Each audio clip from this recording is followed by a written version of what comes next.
आज मैदपुर विधानसभा के गांव भागला में एक किसान ने आत्महत्या करी और आप भी पहुंचे, इस विषय बताइए। किसान आज से आत्महत्या नहीं कर रहा है, बरसों से करता आ रहा है और बरसों से किसानों के साथ छल कपटी होता रहा है। एक आत्महत्या करता है, दूसरे की आत्महत्या का इंतजार किया जाता है और उस पर वापिस आके हम अपने धरने प्रदर्शन करते हैं, लड़ाई लड़ते हैं। मैं तो सरकार से एक निवेदन करना चाह रहा हूँ, मुख्यमंत्री से निवेदन करना चाह रहा हूँ कि ये आपका ही परिवार है, आपका ही किसान है। आप यहाँ के हमारे मुख्यमंत्री हो, 8 करोड़ जनता के मुख्यमंत्री हो, हम सारे किसानों के मुख्यमंत्री हो और हमारी आस और उम्मीद आपसे ही है कि जो ये परिवार और गांव वाले चाह रहे हैं कि इनको मुआवजा मिले 50 लाख रुपए का, पर वो 50 लाख से भी इनके घर का सदस्य वापस नहीं आएगा, खाली इनकी जो व्यवस्था है वो सुधर जाएगी।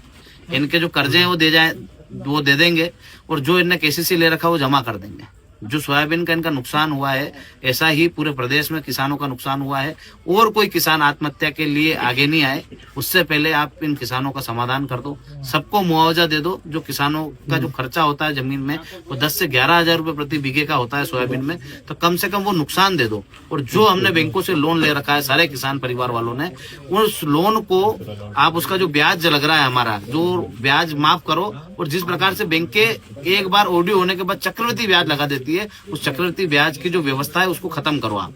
हमने आप हमको लोन देते हो 1% में और बाद में जब हम भरते हैं और ओडियो हो जाता है वो फसलें खराब होने की वजह से, तो वो 1 रुपए होता है उसका, 12% मतलब 1 रुपया होता है। तो जो 1 रुपए में आप हमको ब्याज में पैसा देते हो और जब हम भराते हो आप हमसे ओडियो होने के बाद, तो 10 से 12% में हमको पड़ता है। तो आपसे यही निवेदन है कि चक्रवृद्धि ब्याज की जो व्यवस्था है उसको समाप्त किया जाए। किसानों, जितने भी किसान परिवार हैं, उनने जो जहां से भी केसीसी ले रखा हो, लोन ले रखा हो या किसी व्यापारी से भी पैसा ले रखा हो, तो आप एक निर्देशित करें, आदेश करें कि ब्याज माफ किया जाए, क्योंकि हम ब्याज भरने की कंडीशन में नहीं और ब्याज के दबाव में और पैसे देने की तारीख निकल जाने की वजह से इनके पिताजी ने आत्महत्या करी है। आज इनके परिवार की व्यवस्था खराब है, तो आप ये भावुक पल है, आप इनके साथ खड़े रहेंगे तो किसान आपके साथ खड़ा रहेगा।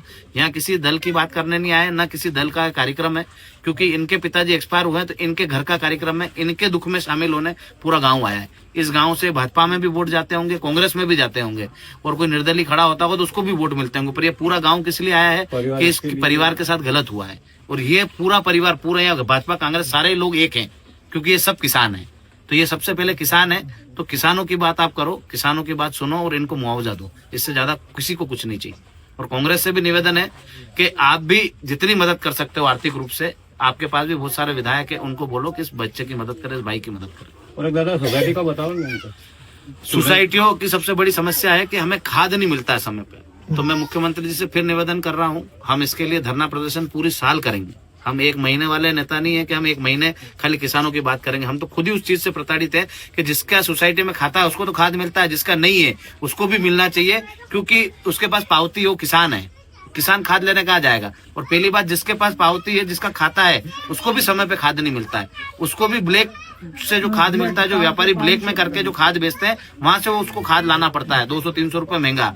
तो आपको पता है कि इस गाँव में 2000 बीघा जमीन है, पूरे मध्य प्रदेश में लाखों हजार बीघा जमीन है, तो उसमें कितना खाद लगता है ये आपके कृषि अधिकारी को बुलाओ और पूछो, एक किसान से पूछो कि 1 बीघे में यूरिया कितना लगेगा, डीएपी कितना लगेगा। और उस सोसाइटी में जितना उसका रकबा है उतने खाद की व्यवस्था होनी चाहिए। आप करोगे तो हो जाएगी, क्योंकि फैक्ट्री तो आपको पिछले साल कितना खाद चाहिए वो तो पहले से बताया था। आप फैक्ट्री को आदेश करो, निर्देश करो कि ये जो खाद है हमको इतना बना के हमारी सोसाइटी पे भेजो।